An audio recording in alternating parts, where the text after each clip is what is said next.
الحمد للہ رب العالمین والعاقبۃ للمتقین والصلاة والسلام على اشرف الانبیاء والمرسلین وعلى آلہ وصحابہ اجمعین اما بعد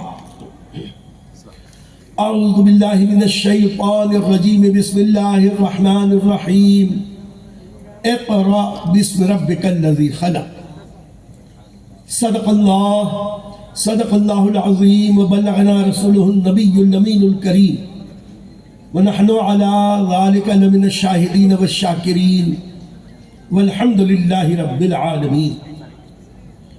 قال اللہ تبارک وتعالی فی شان حبیبہ الاعلی ان اللہ وملائکتہ یصلون علی النبی یا ایہا الذین آمنوا صلوا علیہ وسلموا تسلیما.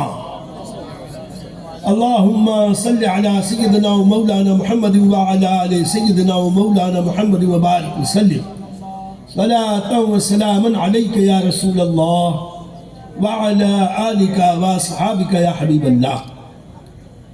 بکار خیش حیرانم مغثنی یا رسول اللہ پریشانم مغثنی یا رسول اللہ.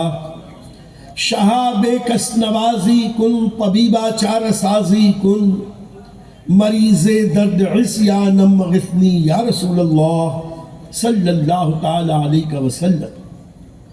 غوث اعظم بمن بسر السامہ مدد قبلہ دی مدد کعبہ ایماں مدد انتظار کرم تست من عینی را.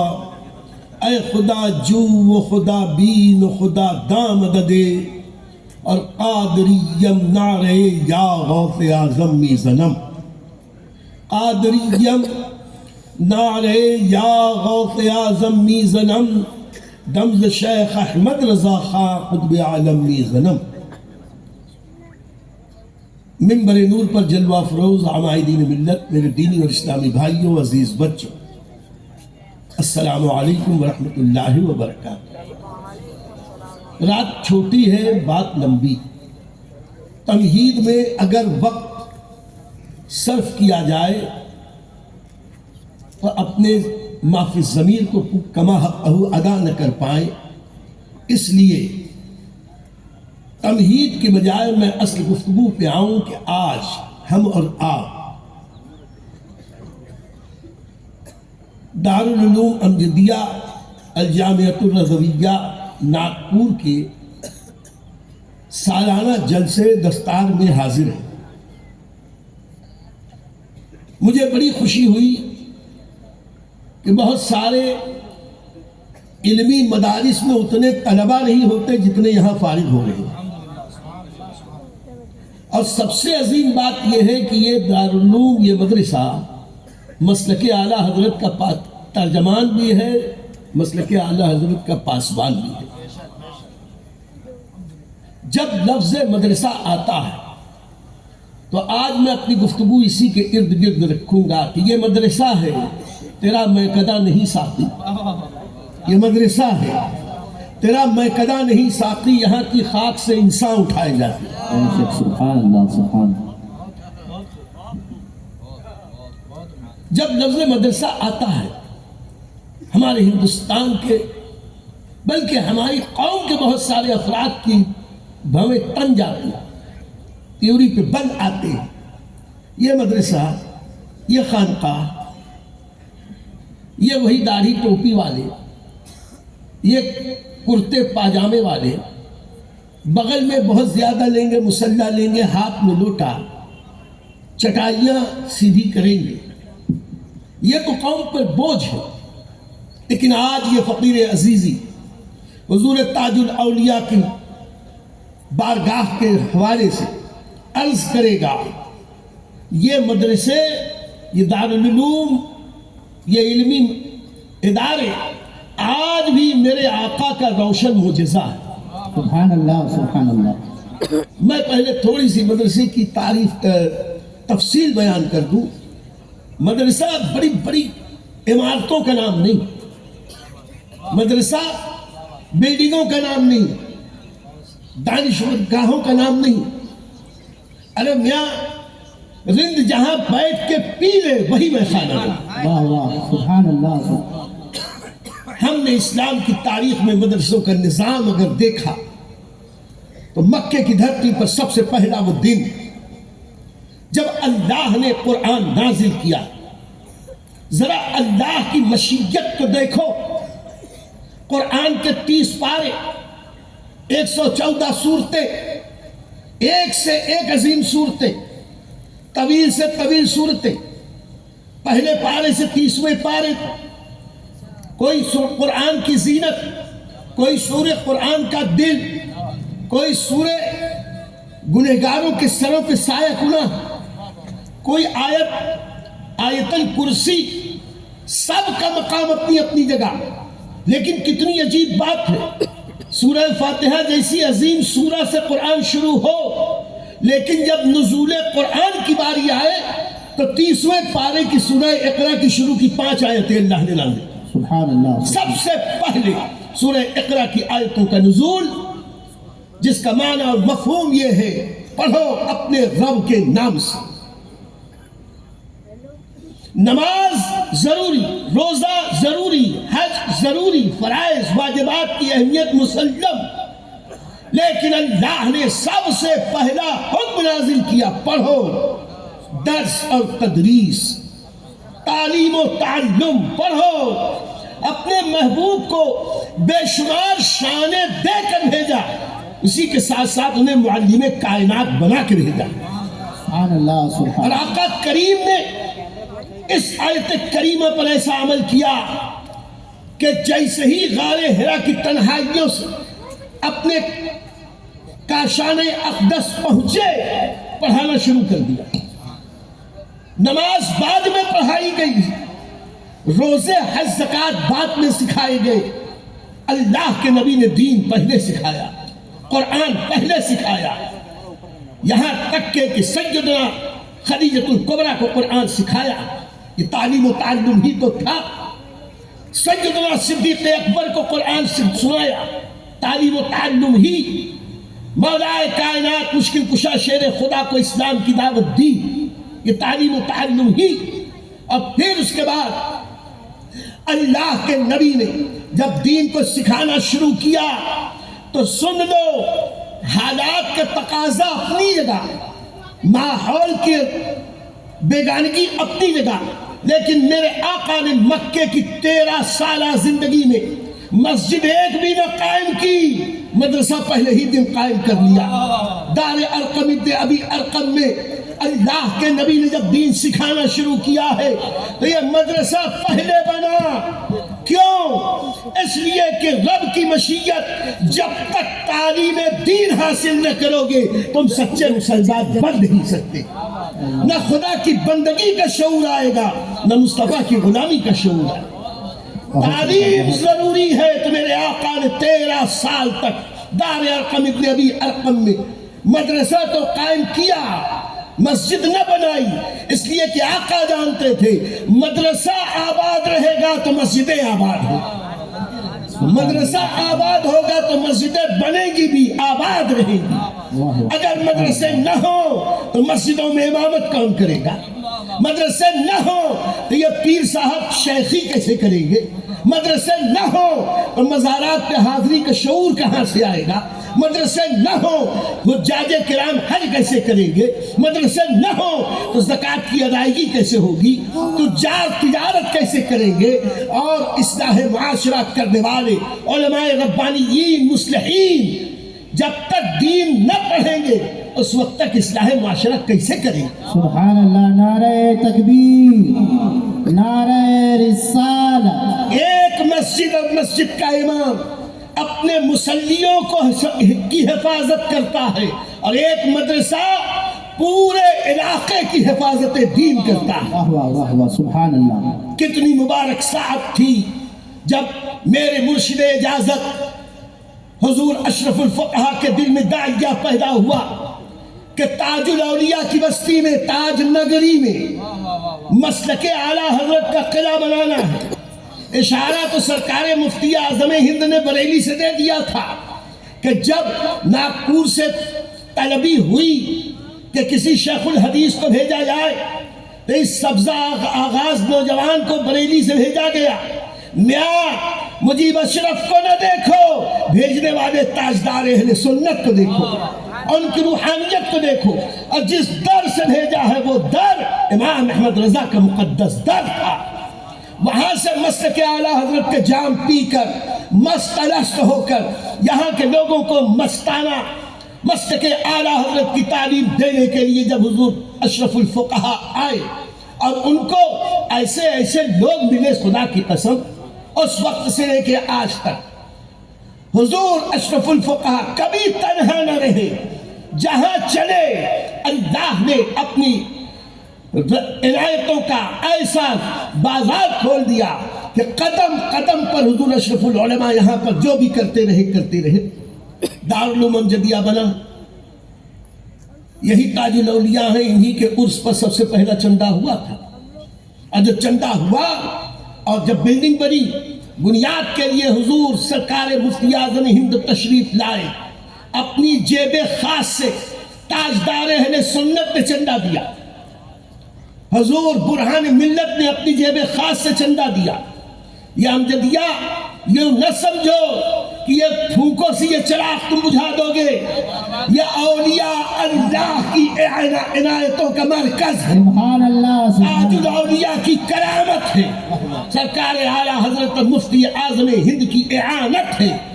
سرکار برہان ملت کی حمایت ہے. ان اولیاء اللہ کی حمایت سے جب چندے کی ضرورت شروع ہوئی تو دنیا نے ایک عجیب منظر دیکھا. ایک مستلس، ایک قلندر صفت حضرت منصور بابا مجذوب، جو بظاہر ہوش و خرد سے بیگانہ 2 روپے کی نوٹ لے کے آئے اور سب کو دکھا دکھا کر اس مدرسے کو چندہ دیا اور دنیا کو بتا دیا جذب الہی اپنی جگہ، مدرسے کی اہمیت اپنی جگہ. نعرہ تکبیر، نعرہ رسالت، نعرہ رسالت، فیضان اولیاء کرام اور ہم فیضان مفتی اعظم ہند. تاج الاولیاء بھی سن رہے ہیں، منصور بابا بھی سن رہے ہیں. یہ سامنے ہی ہے. سبحان اللہ. سرکار مفتی اعظم ہند کو جب خبر لگی کہ منصور بابا نے بھی چندہ دیا تو فرمایا اچھا ان کا بھی چندہ آ گیا. تو میں جس مدرسے کو ان اولیاء اللہ نے جمایا ہو، سجایا ہو، نکھارا ہو، اسے پھر میں کہہ دوں اشاروں میں پھونکوں سے یہ چراغ بجھایا نہ جائے. کیا بات ہے، واہ واہ واہ. اب ایک دارالعلوم بنا. اس ایک دارالعلوم سے اس زمانے سے لے کے آج تک آپ غور کریں، کبھی مدرسے جایا بھی کریں، فہرست اٹھایا بھی کریں تو دیکھیں گے کہ نہ صرف ناگپور بلکہ ادھر آندھرا، کرناٹک، گجرات، مہاراشٹر، دور دراز کے خطوں سے، یو پی بہار والوں کا تو ذکر ہی کیا ہے. الحمدللہ یہ تو خوش نصیبی لکھا کے لائے ہیں دینی مدارس سے. ماشاءاللہ. ان سارے علاقوں میں آج مسلک اعلیٰ حضرت کے جو فیضان چل رہا ہے، واللہ العظیم اس میں بہت بڑا حصہ الجامعۃ الغزویہ دارالعلوم امجدیہ کا ہے. سبحان اللہ، سبحان اللہ. ہم دور دراز خطوں میں، دیہاتوں میں بھی جاتے ہیں تو کہنا پڑتا ہے ہم ہوئے، تم ہوئے کہ میر ہوئے، سب اسی زلف کے اسیر. مدرسے کے نام پر چڑھنے والوں، مدرسے کی بنیاد کہاں سے چلی؟ دار ارقم ابن ابی ارقم سے. اور پھر جب میرے آقا نے ہجرت فرمائی، اب حالات اور تھے. مسجد بنانی تھی، مسجد بنائی، مسجد نبوی کی بنیاد رکھی. آقا کریم نے بتا دیا خوشا مسجد و مدرسہ خانقاہ. خوشا مسجد بھی ہمارے لیے ضروری، مدرسہ بھی ضروری، خانقاہ بھی ضروری. کہ در این بود و قال محمد، آقا کریم نے جیسے ہی مسجد کی تعمیر کی، مسجد کی دیوار سے لگ کر ایک ریش، ایک چھپر، ایک چبوترا بنایا اور اس کا نام رکھا گیا اصحاب صفہ کا چبوترا. یہ اصحاب صفہ کا چبوترا کیا تھا؟ میرے دوستو یاد رکھو، آقا کریم کی اس حکمت بالغہ کے قربان آقا کریم نے مسجد کے لگ کر مدرسہ بنایا تاکہ کل کوئی دریدہ دہن یہ نہ کہے ارے ہم نے اتنی شاندار مسجد بنائی ہے مدرسے میں کیوں خرچ کرتے ہو. میرے آقا نے بتا دیا مسجد کی عظمت اپنی جگہ، مدرسے کی اہمیت اپنی جگہ. مدرسہ بنایا اور اس میں جب طلبہ آئے تو دنیا نے کبھی الگ منظر دیکھا. وہ منظر یہ دیکھا کہ اس مدرسے میں صرف چھوٹے چھوٹے نونہال نہیں تھے، 20 سال 30 سال 40 سال 50 سال 60 سال 70 سال کے طلبہ بھی اس مدرسے میں داخل تھے. دنیا میں ایسی کوئی تعلیم ہم نے نہ دیکھی جس میں بچوں سے لے کے بوڑھوں تک ایک ہی صف میں کھڑے ہو گئے محمود و ایاز. نہ کوئی بندہ رہا اور نہ کوئی بندہ نواز. سب پڑھ رہے ہیں اور بڑھ رہے ہیں، پڑھ رہے ہیں اور بڑھ رہے ہیں. یہاں تک بڑھے کہ بڑے بڑے غوث قطب اولیاء یہ ان اصحاب صفہ کے قدموں کی خاک کے برابر بھی نہیں. اور یہ اصحاب صفہ پڑھتے رہے بڑھتے رہے، لیکن انہی سب کو کہا گیا کہ یہ مہمانان رسول ہیں. مہمانان رسول کا خطاب وہیں سے چلا اور آقا علیہ السلام نے ان کو پالا. ویسے تو میرے آقا سبھی کو پالتے ہیں. میرے دادا مرشد سرکار مفتی اعظم نے یوں ہی نہیں کہا تھا کہ کھاتے ہیں تیرے در کا، پیتے ہیں تیرے در کا، پانی ہے تیرا پانی، دانا ہے تیرا دانا، ہے تو سب کچھ انہی کا ہے.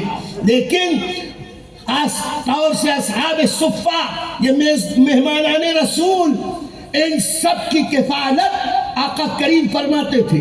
اور اس کے لیے میرے آقا فرماتے تھے کہ تم میں جس کے گھر میں 2 آدمی کا کھانا ہو، 2 افراد ہو، ایک یہاں سے لے جاؤ، 3 ہو تو ایک چوتھا یہاں سے لے جاؤ، جس کے اور حیثیت ہو تو لے جاؤ. اب سارے صحابہ جو اصحاب صفہ کے تھے یہ صرف دین پڑھتے تھے، صرف پڑھتے لکھتے تھے، دن رات پیٹ پر بیٹھ کر آقا کریم کی بارگاہ سے دین سیکھتے تھے. اور ان کی کفالت کے لیے نبی کریم کے صحابہ انہیں اپنے گھر لے جاتے تھے. کوئی 2 کوئی 3 کوئی 4 کوئی 5.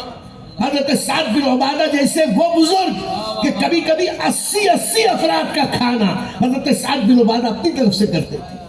حضرت سعد بن معاذ رضی اللہ تعالیٰ قبیلہ بنی عبداللہ کے سردار آئے ایک بار، یا رسول اللہ صلی اللہ علیہ وسلم یہ سب اصحاب صفہ کے ہمارے ساتھی یہ غریب ہیں، بھوکے ہیں، مل گیا کھا لیا، نہیں ملا نہیں کھایا.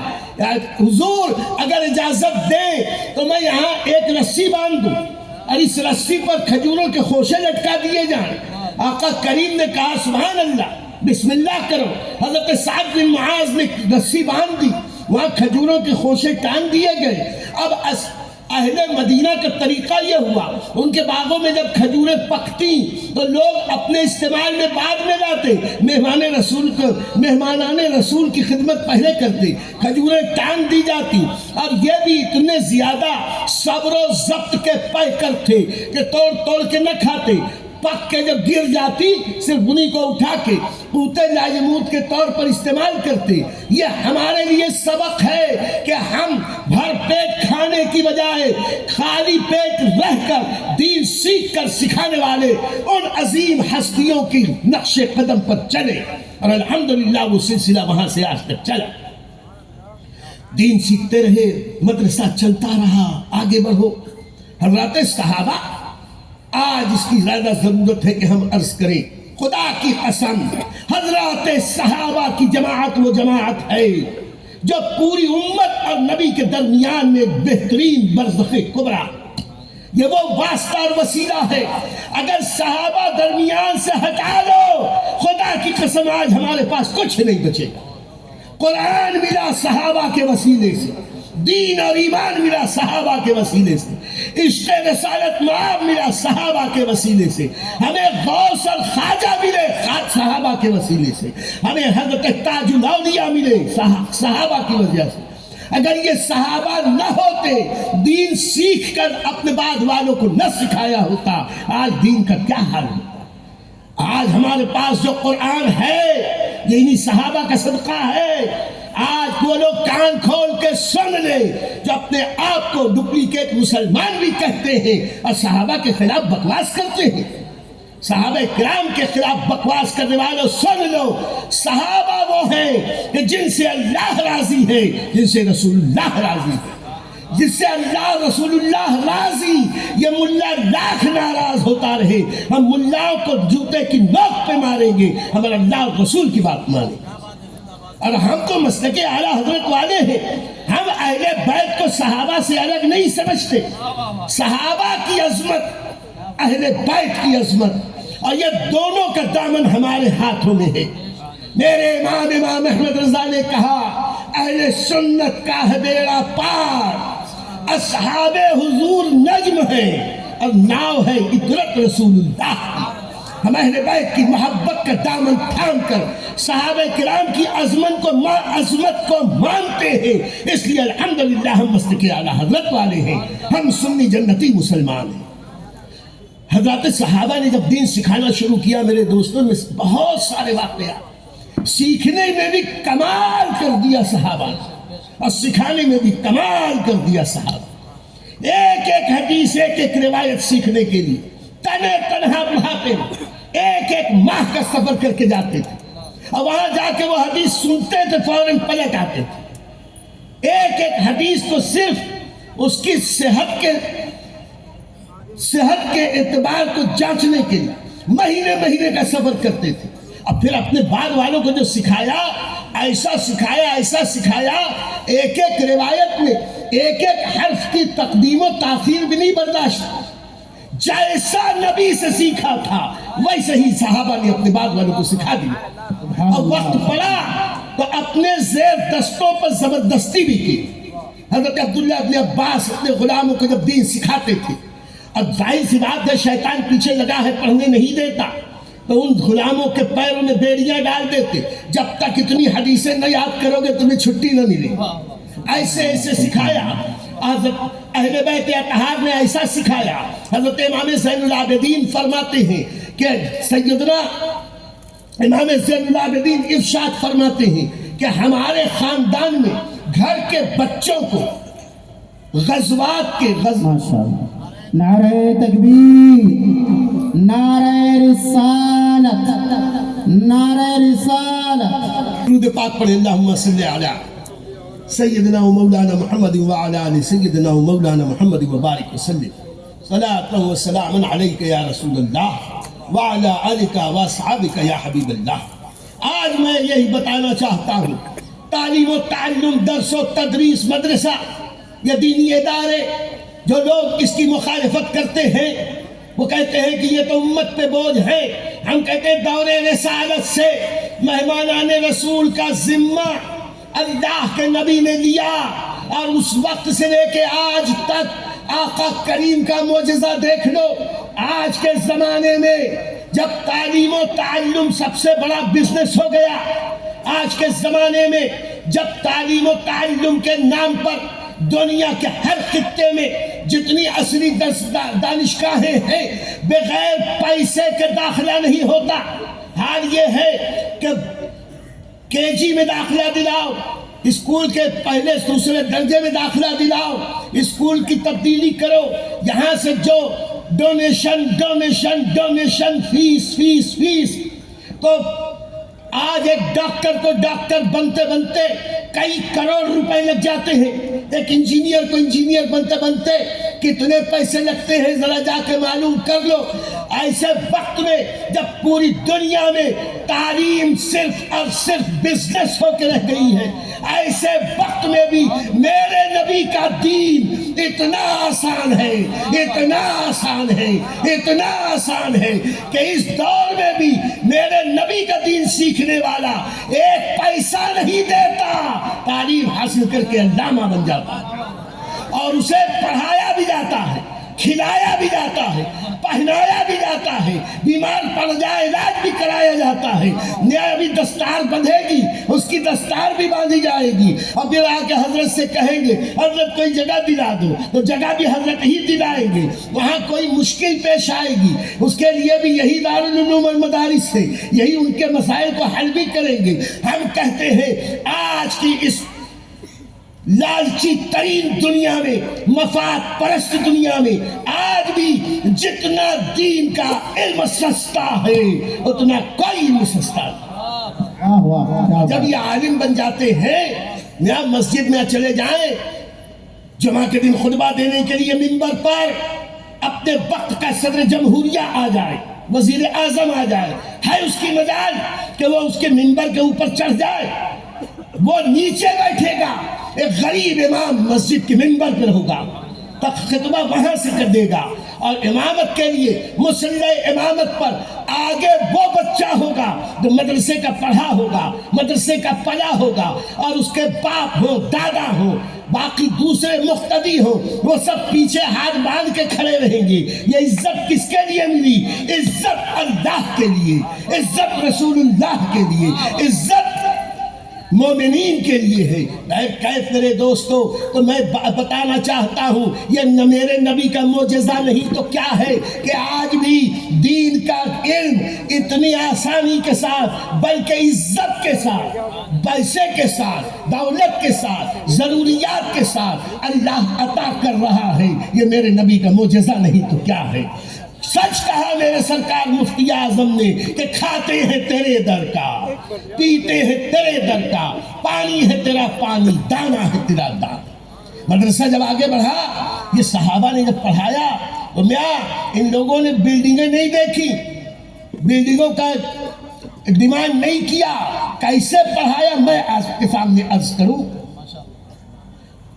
ہوا یہ، ایک صحابی رسول کے درسگاہ میں طلبہ بیٹھے ہیں، روایتیں بیان ہو رہی، وقت ختم ہوا تو اس وقت کے صحابہ اور علماء کا حال یہ کہنے لگے میرے پاس سے تو جو کچھ سیکھتے رہے فلاں انصاری کے پاس چلے جا، ان سے بھی ان کی روایتیں سن لو۔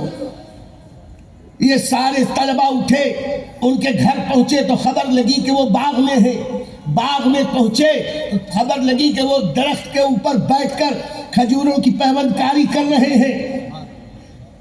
صحابہ کرام کو دیکھا، نوجوانوں کو دیکھا، پوچھا خیریت تو ہے بچوں، کیسے آنا ہوا؟ کہا کہ ہم استاذ معظم کا حکم پا کر آپ سے دین سیکھنے آئے۔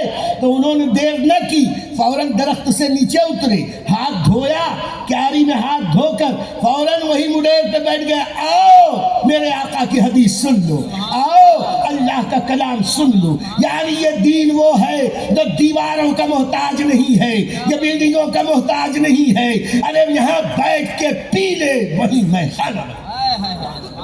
مدرسہ وہاں سے آگے بڑھا، اور آج یہ جاہل پیر، یہ مکار صوفی اپنے آپ کو تصوف کے نام پہ کہتے ہیں ہم صوفی۔ اگر شریعت کا علم نہ ہو، سنت رسول پہ عمل نہ ہو تو یہ صوفیان خامکار ہیں۔ تو تصوف سیکھنا ہے میرے غوث سے سیکھو، تصوف سیکھنا ہے میرے خواجہ سے سیکھو۔ میرے خواجہ، میرے غوث کی زندگی بتاتی ہے۔ حضور غوث پاک پیدائشی عالم، پیدائشی علم دین پر عمل کرنے والے، تاریخ اس بات پر شاہد، میں واقعے کی تفصیل میں نہ جاؤں گا۔ پہلے ہی دن سے روزہ رکھنا شروع کیا، یہ علم نہیں تھا تو کیسے انہیں پتا چلا کہ یہ رمضان ہے؟ کیسے پتا چلا رمضان میں صبح صادق سے لے کر غروب آفتاب تک کھایا نہیں جاتا؟ یہ کیسے پتا چلا کہ چاند نکل آیا؟ یہ کیسے پتا چلا کہ عید الفطر کا چاند نکل آیا؟ یہ کیسے پتا چلا کہ اب سورج غروب ہو گیا؟ یہ وہ سارے علوم تھے جو اللہ نے اپنے اس مقبول بندے کو پیدائش کے وقت ہی عطا کر دیے تھے۔ اس کے باوجود 18 سال کی عمر تک جیلان کے مدرسوں میں وہ دین سیکھتے رہے۔ 18 سال کے بعد والدہ سے اجازت لے کر بغداد کے مدرسہ نظامیہ میں گئے اور 25 سال کی عمر تک پہلے دین سیکھا اور دنیا کو بتایا میاں سچا صوفی وہ ہے جو پہلے نبی کا دین سیکھتا ہے، اس کے بعد عبادت و ریاضت کی طرف چلے، اس کے بعد پیری مریدی کی طرف چلے، اور اسی کے ساتھ ساتھ سرکار غریب نواز کیا نہیں تھا غریب نواز کے پاس، سید سادات وہ ہیں، صحیح نسب سید ہیں، نجیب الطرفین سید ہیں، خاندانی طور پر خوشحال ہیں، لیکن جب دین کی خدمت کی باری آئی سب کچھ راہ مولا میں لٹایا تو پہلے پیر نہیں ڈھونڈا، پہلے مدرسہ ڈھونڈا۔ ایران سے چلے سمرقند کی طرف، چلے نیشا پور کی طرف، اس زمانے میں ماورا النہر یہ علم دین کے مراکز تھے، وہاں جا کے پہلے 20 سال دین سیکھا، جب مدرسے سے فارغ ہوئے اب پیر کی تلاش میں چلے ہیں اور دنیا کو بتا دیا کہ اسلام کی حقانیت کے دونوں شاہد ہیں، محی الدین جیلانی، معین الدین اجمیری، ان دونوں نے دین کی اہمیت، مدرسوں کی اہمیت بتائی۔ آج کہتے ہو یہ مولوی لوگ کیا کرتے ہیں، خالی بیٹھ کے پڑھتے پڑھاتے تو رہتے ہیں۔ ہم کہتے ہیں اگر ہمارا یہ پڑھنا پڑھانا اگر اللہ قبول کر لے، خدا کی قسم یہی ہمارے نجات کا ذریعہ بن جائے، اس لیے کہ ہم اس غوث کے مرید ہیں جو غوث 25 سال تک پڑھتا رہا، پھر 40 سال تک درسگاہ میں بیٹھ کے پڑھاتا رہا، فتویٰ دیتا رہا۔ میرا غوث پوری دنیا سے فتوے آتے تھے، میرا غوث فتویٰ دے کر مفتی اعظم عالم اسلام کے منصب پر فائز تھا۔ یہ رشد و ہدایت بھی اس کو انہوں نے فرمائی، لیکن تعلیم و تعلم و مدرسوں سے قربت رکھ کے دنیا کو بتایا کہ یاد رکھنا کہ یہ مدرسے یہ ہماری قوم کی بنیاد ہے، ہماری قوم کی عزت ہے، اگر مدرسے سلامت ہے تو پوری قوم سلامت ہے۔ نعرہ تکبیر، اس بات لمبی ہو جائے گی، اب میں بہت مختصر میں آؤں۔ ہر دور ہر زمانے میں مدارس کا نظام بدلتا رہا، وقت اور حالات کے تحت کتابیں لکھی گئی، پڑھی گئی، پڑھائی گئی، شروحات لکھی گئی۔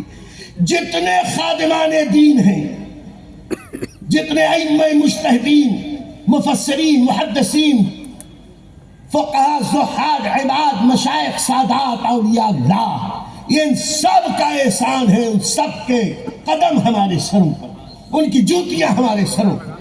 ہر دور میں جیسے جیسے وقت پڑا دین سکھاتے رہے، یہاں تک کہ ہندوستان میں مغلوں کی حکومت آئی اور زمانے کے ہم اولیاء اللہ خاص طور سے علماء اس دور میں انہوں نے علم دین کے سکھانے کا ذرا الگ انداز اپنایا۔ سوقت دارالعلوم وغیرہ کا نظام نہیں تھا، ضرورت بھی نہیں تھی۔ شیخ عبدالحق محدث دہلوی اپنی خانقاہ میں، شیخ عبدالعزیز محدث دہلوی اپنی خانقاہ میں، جتنے لوگ پڑھنے والے شوقین ہوتے انہیں پتہ چلتا کہ فلاں شیخ وہاں، فلاں شیخ وہاں، فلاں شیخ وہاں، وہاں اس فن کا درس ہوتا ہے، وہاں اس فن کا درس ہوتا ہے، وہاں اس فن کا۔ تو جہاں جہاں جس فن کا درس ہوتا تھا یہ طلبہ ان کے گھروں پہ جا کے زانون تلمس طے کرتے تھے، وہاں علم دین سیکھتے تھے۔ یہ سلسلہ چلتا رہا یہاں تک کہ ہندوستان سے مسلم حکومتوں کی چٹائی لپیٹی جا چکی۔ جب ان کی بساط لپیٹی گئی اور تن کے گورے من کے کالے انگریز آئے اور انہوں نے ایسی خرافات مچائی، ایسے وقت میں اب ضرورت تھی ایک انقلاب لانے کی، دینی تعلیم کے مزاج کو بدلنے کی۔ اس مزاج کے بدلنے کا نظام جس نے قائم کیا دنیا اسے امام احمد رضا محدث بریلوی کے نام سے جانتی۔ سبحان اللہ۔ اس کے پہلے کوئی سنی مدرسہ نہ تھا۔ حضرت مولانا ظفر الدین بہاری رحمۃ اللہ تعالیٰ علیہ بہار شریف سے تشریف لائے، حاضر بارگاہ ہوئے، حضور میں کچھ پڑھنا چاہتا ہوں۔ تو حضور اعلیٰ حضرت عظیم البرکت نے جب دیکھا کہ بچہ بڑا ہونہار ہے، ذہین ہے اور شوقین ہے، اسے علم دین سکھائیں گے تو یہ اپنے وقت کا ظفر العلماء بن جائے گا، اپنے وقت کا ملک العلماء بن جائے گا۔ اس لیے اعلیٰ حضرت نے کہا ٹھیک ہے ہم تمہارے لیے مدرسہ قائم کریں، ایک طالب علم کے لیے دارالعلوم منظر اسلام کی بنیاد رکھی، ان کا کھانا کپڑا حضور اعلیٰ حضرت اپنے جیب خاص سے عطا فرماتے رہے۔ چلتا رہا سلسلہ، پہلے ایک، پھر دو، پھر تین، پھر چار، اب سلسلہ بڑھا۔ اعلیٰ حضرت ہی کے زمانے میں منظر اسلام میں بہت سارے طلبہ لیکن آج میں ناگپور کے خوشحال لوگوں کے سامنے بیان کر رہا ہوں، سن لو، یہ جو مدارس ہیں ان دارالعلوم کے طلباء کو بوجھ مت سمجھنا، یہ دارالعلوم کے طلباء انہیں تم قوم پر بوجھ نہ سمجھنا، ان کی خدمت اپنے بچوں کی طرح کرنا۔ جس دن تم اپنے بچوں کی طرح خدمت کرنے لگ جاؤ گے اسی دن تم مسلک اعلیٰ حضرت کی عظمت کو سمجھ جاؤ۔ خالی نعرہ لگا کے مسلک اعلیٰ حضرت زندہ باد کام نہ چلے گا، اعلیٰ حضرت کے نقش قدم پہ چلنا پڑے گا۔ اعلیٰ حضرت کیسے اپنے مدرسے کے طلباء کے ساتھ کیا سلوک کرتے تھے، یہی ملک العلماء ہے۔ فرماتے ہیں کہ حضور اعلیٰ حضرت کے دور میں حضور تاج الشریعہ کے والد ماجد ابراہیم رضا خان صاحب کی رسم ختنہ کا وقت آیا۔ اعلیٰ حضرت عظیم البرکت نے خاندان کے طریقے کے مطابق اس کی ایک بزم سجائی، اس کا اہتمام ہوا، اس کے لیے لوگوں کے لیے نئے کپڑے، سامان، دعوتیں، جو کچھ تھا سب اہتمام کیا گیا۔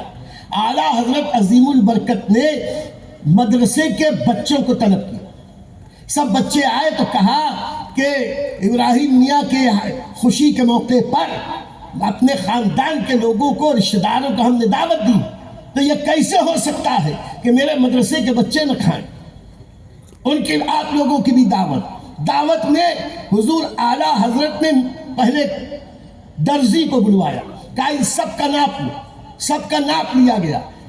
جیسے اپنے خاندان کے بچوں کے کپڑے سلوائے تھے ویسے ہی مدرسے کے ہر بچے کو پاجامہ، کرتا، صدری، اوپر سے ٹوپی، سب کے بیش قیمت کپڑے سلوائے۔